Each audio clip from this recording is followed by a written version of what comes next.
sana sini. Ya. Sebenarnya demam, panas dingin. Cuma kalau yang undang nih sama butuh, ya, daerah aku masih datangi, meskipun bertegak-tegak masih udah ini, ya. Yang sudah siap bongkol sih, ya Rasulullah. Jadi Bapak Ibu sekalian, alhamdulillah, ya. Meskipun di luar sana ramai mau merayakan malam tahun baru, itu juga merayakan malam tahun baru sebagai bentuk rasa syukur itu Allah berikan kita nikmat kehidupan, nikmat yang anugerah yang terbesar yaitu nikmat kehidupan. Agar apa? Ya, agar kita itu tetap selalu pandai bersyukur dan tidak lupa kepada Allah Subhanahu Wa Taala. Maka pada malam hari ini daripada anak-anak kita tadi ini, ya. Kita biarkan pergi ke mana-mana, lebih baik kita bawa ke musola, dengar ke majelis taklim. Insya Allah ada keberkahan di majelis taklim ini, Bapak Ibu sekalian. Tapi mau kita lantas-lantas, ya, ikut tahun, sama anak, sama laki, sama kakek, nenek, atau tuh di kampung tadi, ya, masih di sini trompet, masih ada trompet. Dari Sabang sampai Merauke, dari ujung barat sampai ujung timur. Ketika malam tahun baru ini, kebakaran. Tak kata jagung ayam dibakar, tak kata ayam pepek dibakar, tak kata pepek kambing tetangga dibakar, tak kata kambing bunga dibakar. Akhir. Jangan-jangan kebakaran kemarin benar-benar gara-gara tulang. Masih fokus? Masih fokus? Wa ma adraka ma hiya. Maka Allah katakan apa itu hamiyah? Wa ma adraka ma hiya, apa itu hamiyah? Namun hamiyah yaitu api yang menyala-nyala. Neraka hamiyah. Karena senang-senang Bapak Ibu sekalian. Itu kalau Allah suruh perintahkan malaikat Israfil untuk meniup sangkakala tersebut. Maka Allah selalu nasihati kepada kita. Ya ayuhan nas, ittaqu rabbakum, wahai segenap manusia, bertakwalah kamu kepada Allah Subhanahu wa taala. Inna zalzala saati syai'un azim. Sesungguhnya getaran hari kiamat itu, guncangan hari kiamat itu, huru-hara kiamat itu merupakan sesuatu yang sangat mengerikan, Bapak Ibu sekalian. Yauma tarawnaha tuzhalu, yang mana pada hari itu kullu murdi'atin amma arda'at.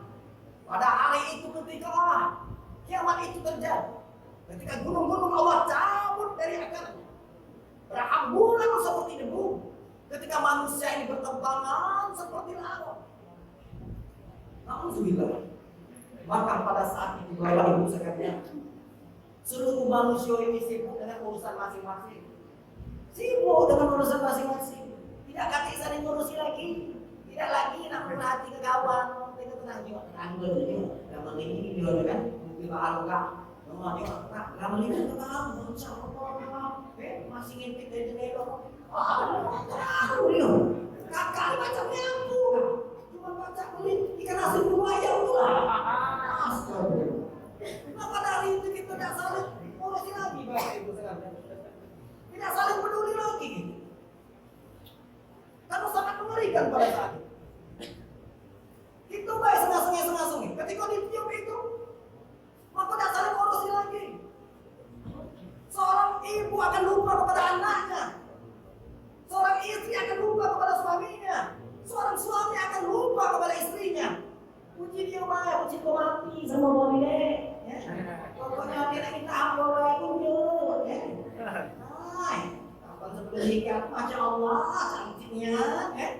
Yang lantang tadi ini, sama cewek yang tadi tak lepas lagi, apalagi malam tahun baru saya ini. Ayo deh, malam ini kemana kita? Kita ke BKB lah. Atau ke BKB, aku jadi nikah. Ya, udah kan kita kumpul, masih ya, tersekilat. Ya, baru tersekilat di cewek ya. Saling peluk-peluki, saking rapatnya ini sampai angin tidak bisa lewat lagi. Saking rapatnya. Sambil memperhati ke jengok apa dia itu apa dia itu kapal finish ya. Kalau tidak ada kapal finish ini, ya kalau lah lagi kakak begini begitu lagi. duduk ya, di pucuk merah ini. Nah itu lah, nyala kan rumah kamu jadi, nyala kan, nanti kakak berdiri dulu di rumahnya itu ada. Ya. Nah, aku gak mau untung, aku mikir kakak nih, mikir kakak nih, lagi utang sama apa? Astagfirullah. Jadi Bapak Ibu, inilah penting. Maka madrasah terula pendidikan anak-anak itu di rumah tangga itu yang pertama adalah orang tua. Terutama ibu. Terutama ibu. Maka didik anak itu. Sekolahkan anak itu. Maka di dalam kitab Tarbiyatul Aulad fil Islam, Syekh Mustafa Syarawi menerangkan hukukul aulad ala walidain. Hak-hak anak kepada orang tua harus diberikan oleh orang tua. Harus diberikan. Yang pertama dipakai oleh mereka ketika umur 0 ya, umur 1 tahun sampai usianya itu 6 tahun, jadikan dia seperti raja. Apa yang dipintanya kasih, tapi diarahkan selagi itu dikasih. Ada berapa kewajiban seorang suami Pak Ustaz? Ada 16. Banyak.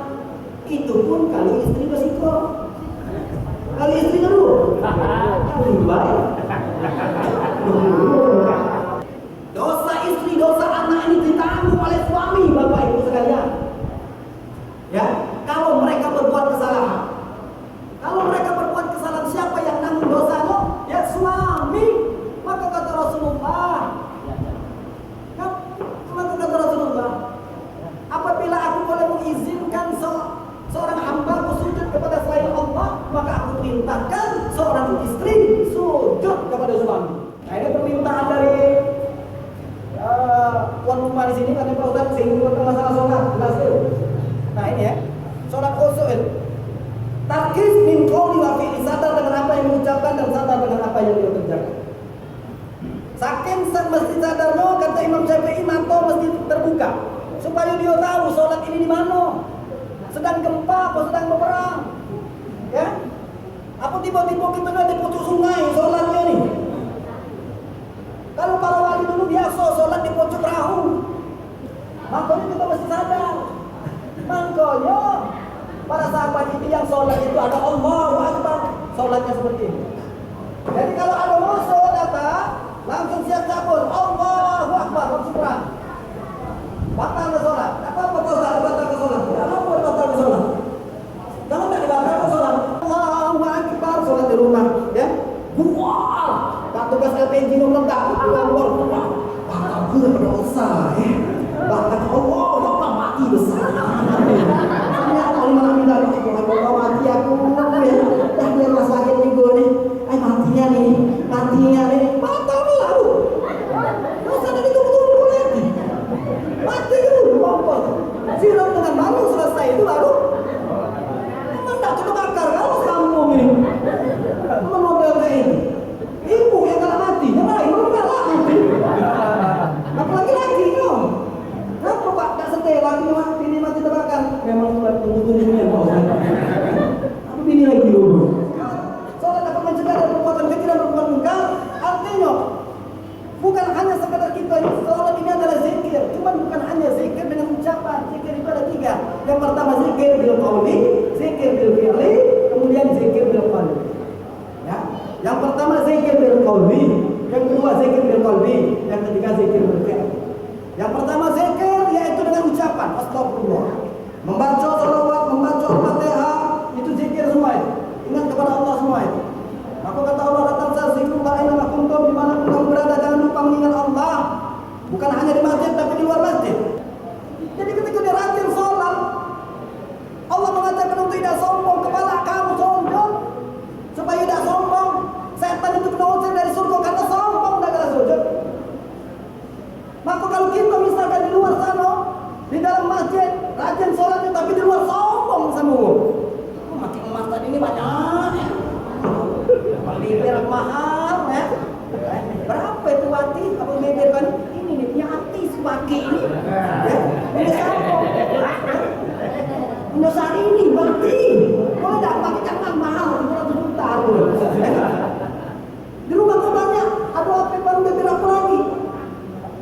Rani atau Krisdayanti atau ya. Ada lagi Lucinta Luna. Macam-macam. Banyak nanti lah. Kemudian Bapak Ibu sekalian, kita dianjurkan untuk jujur di dalam sholat, membaca surah Al-Fatihah cukup di dalam hati. Tak kata umum yang tahu tentang sebelah itu juga tak peduli mana macam lain dah surah kau urusan kau ini. Ya, dan kita juga tak peduli. Mau nak tahu apa tidak? Yang penting aku baca. Atau Allah baca, kata Rasulullah baca, maka kita baca. Jujur ketika kita sholat Bapak Ibu sekalian. Tapi di luar sholat kita masih tak jujur, masih galak ngolak orang tua, masih gak ada galak ngolak orang tua yang muda-muda. Masih galak ngolak ke kawan kita. Ada galak ngolak ke kawan kita. Iya begitu. Masih ada galak ngolak ke laki kita, ada. Hah? Masih galak ngolak ke bini kita. Oh, sama bini. Apa dia 100.000 teriakannya cuma 50.000. Ya? 50.000 dapat mungkin setiap hari. Artinya dia belum jujur. Di sholat baik dia belum jujur, tapi di luar sholat dia belum mempraktekkan daripada ya makna sholat tersebut. Maka tidak berlaku sholat bukan hanya baca munkar bagi orang yang tidak khusyuk dalam melaksanakan sholat.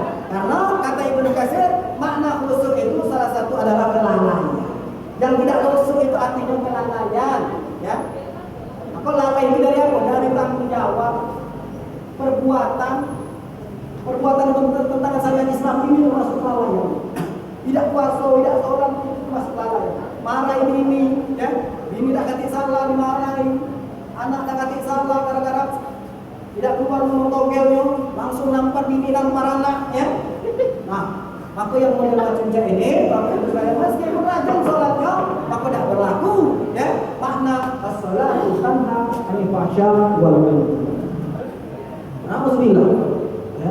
Maka orang seperti itulah, ya, perlu kita belajar. Apalagi di tempat kita ini, masya Allah, ada seorang ulama, dulu saya, ya. Beliau ini besar Ridwan. Dulu beliau ini rambutnya masih hitam. Umur terakhir lunak putih, masya Allah. Kita doakan semoga beliau ini diberikan panjang umur oleh Allah Subhanahu wa Ta'ala. Semoga beliau ini diberikan kesehatan oleh Allah Subhanahu wa Ta'ala. Sering-sering minta doa kepada para ulama, orang soleh, orang yang baik. Anta man ahbabta kata Rasulullah. Lah kamu akan bersama orang yang kamu cintai, ya. Jika kalian cinta kepada seorang ulama karena kesolehannya, karena ketaatannya, karena ilmunya, karena wawasan agamanya, ketika dia mendapatkan ilmu, ya, mendapatkan pahala karena ilmunya, karena wawasannya, karena kesolehannya, karena ibadahnya, maka kalian pun mendapatkan pahala sebagaimana ulama tersebut mendapatkan pahala karena kebaikannya. Itu kita bermodalkan cinta ini. Menurut para ulama yang mensarah hadis ini, antaman ahbabta, kelak kamu akan bersama orang yang kamu cintai. Kamu lindungi ulama, kamu muliakan beliau, kamu cintai beliau. Insya Allah ketika beliau masuk surga, kita pun insya Allah akan semuanya masuk surga. Meskipun tidak pernah sholat, Pak Ustaz, ya, makanya sholat lah. Sholat itu cinta bahaya semesta hidup, ya. Tak lanang kamu cinta kalau dulu. Jadi Bapak Ibu sekalian, ya, cukup dengan mengatakan cinta ini, cuma kita menerapkan, ya, arti cinta kita ini kepada ulama. Ketika ulama tersebut rajin dari ibadah, kita pun ikuti rajin ibadah. Ketika dia rajin sholat, maka kita ikuti rajin sholat, maka insya Allah, ya. Dan cinta juga orang-orang yang baik, orang yang rajin ikut pengajian, gabung di majelis taklim, ya. Kata Rasulullah, barang siapa yang keluar dari rumahnya karena dia menuntut ilmu ataupun mengajarkan sebuah ilmu, maka malaikat akan membentangkan yaitu sayapnya, ya. Dari mana? Selama perjalanan kita ini jauh menuju masjid ini. Selama itu pula perjalanan ketika kita menuju sirat mustaqim, ya. Ketika kita menyeberangi jalan, maka malaikat akan memberikan yaitu sayapnya. Bukan di sini. Atau Pak Ustaz, kalau kita belajar di rumah, ya, maka ada sayap malaikat ini kuat dibentangkan, ya. Waktu kita belajar, panas, bukan di dunia ini. Oke, ketika pada mahsyar nanti, karena itu Bapak Ibu sekalian, ada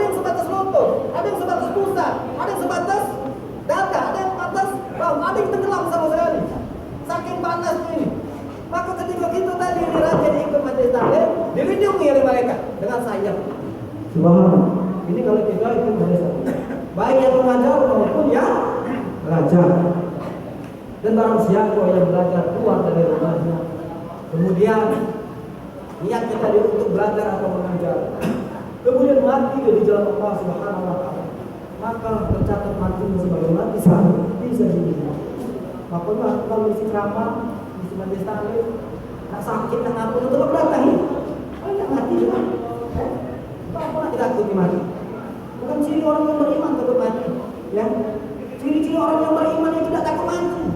Hanya ciri umum kafir yang takut mati. Ciri umum kafir yang takut mati. Ibu-ibu takut nak mati, Bu? Bu? Takut nak mati, Bu?